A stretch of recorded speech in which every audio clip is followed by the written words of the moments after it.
영화 보시면 방금 보셨지만 영화는 처음과 끝이 순환하는 구조로 되어 있잖아요.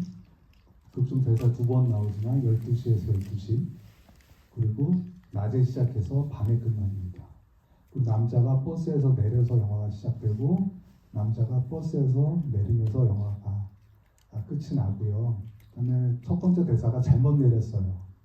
그리고 마지막에 여기서 내릴게요. 그리고 내리는데 저는 이 남자가 이 광화문이라는 시공간에 계속 갇혀 있는 듯한 그런 느낌을 좀 받았거든요.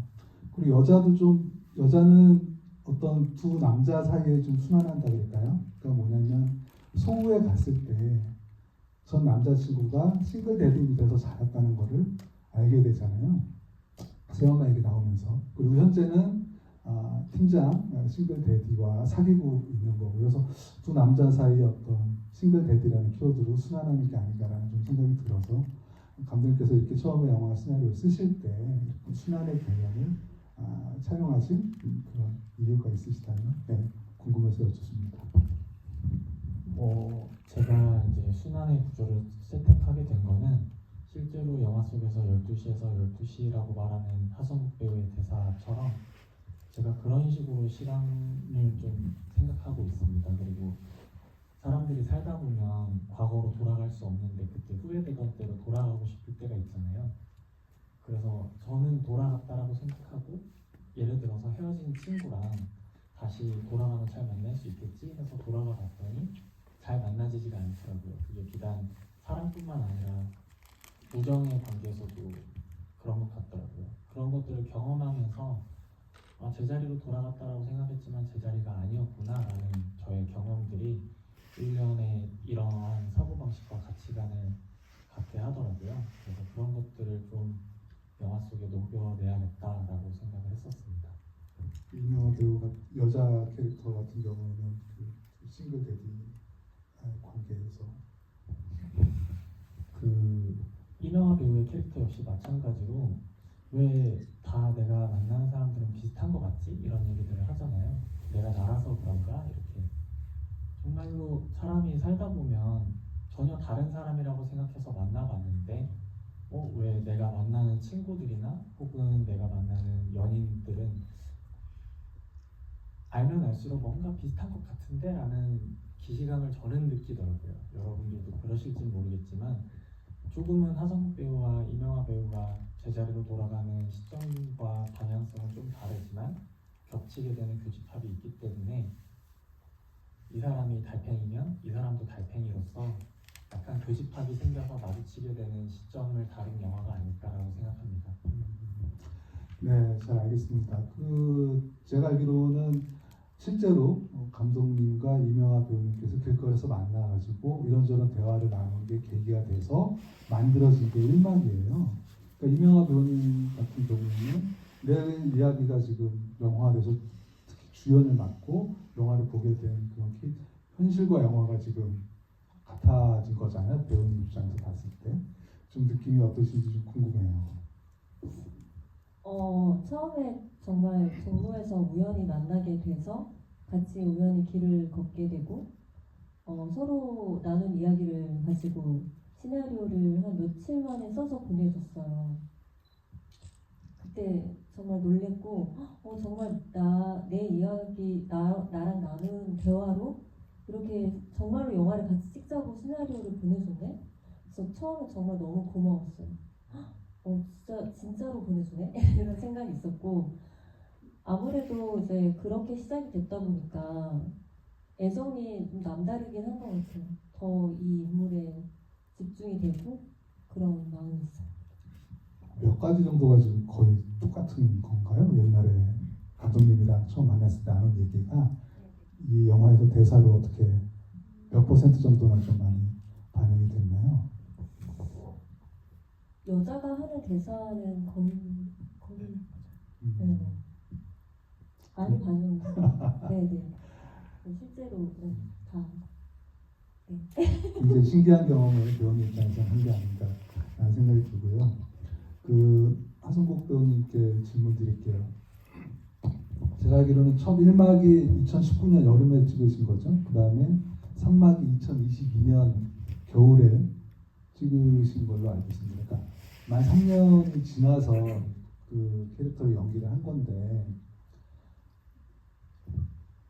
좀 약간 저 남자 캐릭터는 좀 담담하면서도 약간 좀 쓸쓸한 표정이 좀 있잖아요. 지나가게 여인을 좀 잊지 못하는 측면도 있고 또 그 사이에 또 어떤 여자와 또 헤어지기도 했고요.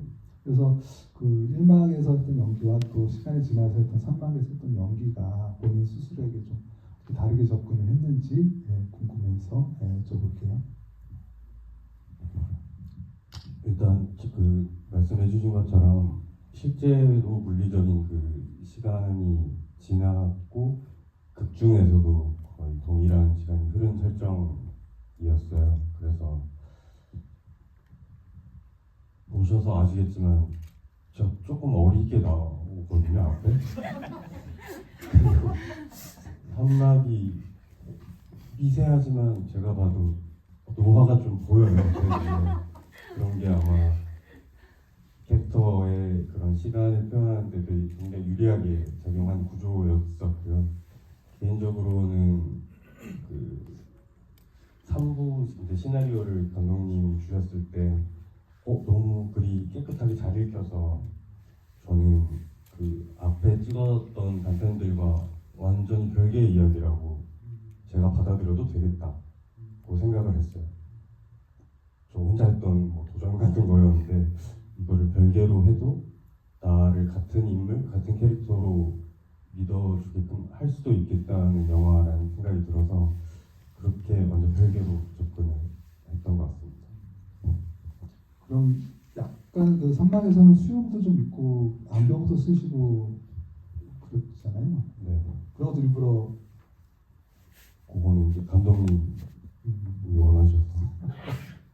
네, 잘 알겠습니다. 그럼 우리 팀장님께 여쭤보도록 해요. 진짜 팀장처럼 보여. 아까도 처음 뵀는데 진짜 팀장님이 아니시냐 할 정도로 싱크로율이 너무 좋으시고 박봉준 배우님께 여쭤보도록 하겠습니다. 이명하 배우님과 그 밤거리 그 광화문일 때 밤거리를 걸을 때 저는 그 연기가 두 분의 연기가 너무 좋았는데 특히 한 중간쯤에 보면은 그 영화 속 이야기를 하다가 칼로 찌른다 그랬을 때 이명하 배우님이 이렇게 우산에다 손을 갖다 대면서 찌르는 표정하고 그다음에 그 배우님이 이렇게 손을 들잖아요. 그리고 또 둘이 제스처를 또 같이 따라하면서 연기를 하는 그런 디테일들이 굉장히 좋은데 그게 이명하 배우님이랑 사전에 뭐 얘기가 되신 건지 감독님이 얘기하신 건지 그런 그게 굉장히 순간적으로 짧은 연극처럼 느껴지기도 했고요. 어떠셨는지. 네. 우선 둘이서 그렇게 손을 쓰면서 반복하는 건 감독의 디렉팅이었고요. 그리고 제가 이 인물을 구축할 때 기분은 좀 상하지만 1막에 나온 하승욱 배우를 따라해야 했어요. 개인적으로는 싫었는데요. 구조적으로 그게 맞더라고요. 그래서 하승욱 배우가 먼저 달팽이를 찍어놓는 바람에 제가 따라할 수밖에 없었죠. 그 손을 많이 쓰는 것들을 비슷해 보이게 했던 것들이 구조적으로도 같은 길을 반복하고 나가고 그래서 그것들을 연기하게 됐고 그러다 보니 그 여자가 장난을 잘 치는 사람이라고 오늘 아까 전에 들었는데요. 그래서 그냥 글을 읽고 생각했을 땐 팀장이라는 사람이 되게 뭔가 매력적이고 귀여워야 되는 사람이라고 느꼈고 김태환 감독도 그렇게 얘기를 했는데 제가 사실 생각했을 땐 저런 말투를 쓰는 사람이 세상에 어딨나 라고 생각했어요. 그래서 사람의 말이 아니다 이건 그렇게 생각을 했었는데 그 말투를 쓰면서 귀엽고 상냥한 사람이 있겠더라고요. 그래서 그 여자가 장난을 쳤을 때 원래 같으면 좀 같이 받아줄 수 있는데 그 사람이 되게 어색하게 반응하고 어색한 반응을 하는 것들이 이 사람이 좀 귀여워 보일 수 있지 않나라는 생각을 하고 연기를 했던 것 같습니다. 갑자기 궁금해지겠는데 우산 그 접이식 우산을 들고 계속 빨간색 네네네. 그거 남자가 들고 있던 우산이랑 네, 똑같은 거죠. 맞습니다. 네, 맞습니다. 그러니까 그렇죠. 그러니까 방금 전에 하신 말씀 맞죠? 일말 이제 했던 그 같이 따라가는 그런 것들이 감독님께서 설계하신 거죠, 이거는. 우산 빨간 우산도 서로 똑같은 걸로 들게 하는 거는. 네, 그렇습니다. 네, 정수지 배우님께 여쭤보도록 하겠습니다. 굉장히 짧게 나오는데 임팩트가 상당하죠. 굉장히 좀 강하게 좀 길게 남아 있는데 버스 안에서 남자랑 그 대화할 때 제가 두세 번 정도 반말하더라고요. 그래서 연상녀인가 이런 생각했어요. 근데 뭐 영화에서는 그런 게 너무 짧아서 보여주지 않잖아요. 둘이 뭐 나이 관계가 어떻게 되는지. 그래서 실제로 좀 정수지 배우님은 어떤 생각을 가지고 그 반존대라고 해야 될까요? 좀 그런 식의 대사인데 그 배우님께서는 네, 어떻게 좀 캐릭터에 대해서 생각을 하셨는지 여쭤볼게요. 저는 그 말투가 그 인물 캐릭터나 관계를 보여주는데 되게 많은 영향을 끼친다고 생각하는데 그냥 감독님이 처음에 주신 대본에 그렇게 써 있었고 그런 식으로 대화를 나누는 관계라는 걸 되게 디테일하게 설명해 주셨었어요. 그래서 성국 배우님은 연인한테 존댓말을 주로 쓰는데 연인은 남자한테 섞어서 쓰는 어떤 방향으로 좀 그런 식으로 들었고 그리고 대본 그대로 했던 것 같은데 저한테 중요한 거는 그렇게 짧게 단편적으로 나오는 인물일 수 있으니까 그 사람의 캐릭터를 짧은 시간 안에 보여줄 수 있는 그런 게 좀 중요했었는데 감독님이 시나리오를 주시고 나서 저한테 연애 얘기나 사랑에 대한 얘기나 누군가를 만나는 것에 대한 얘기 그리고 감독님이 사랑하는 사람 얘기를 저한테 막 해주시면서 어떤 이 관계를 조금은 제가 어림짐작하거나 알 수 있게 좀 설명해 주셔가지고 제가 생각했을 때 이 캐릭터가 되게 겉으로는 유약해 보일 수 있으나 어떤 내면 단단하고 좀 의연한 그런 캐릭터라고 생각하면서 연기를 했던 것 같습니다. 네, 뭐 사소한 겁니다만은 그 캐릭터 남자보다 나이가 많다고 생각하셨어요? 적다고 생각하셨어요? 본인이 연기한 캐릭터가 저는 굉장히 사소합니다. 적다고 생각했어요. 네, 알겠습니다.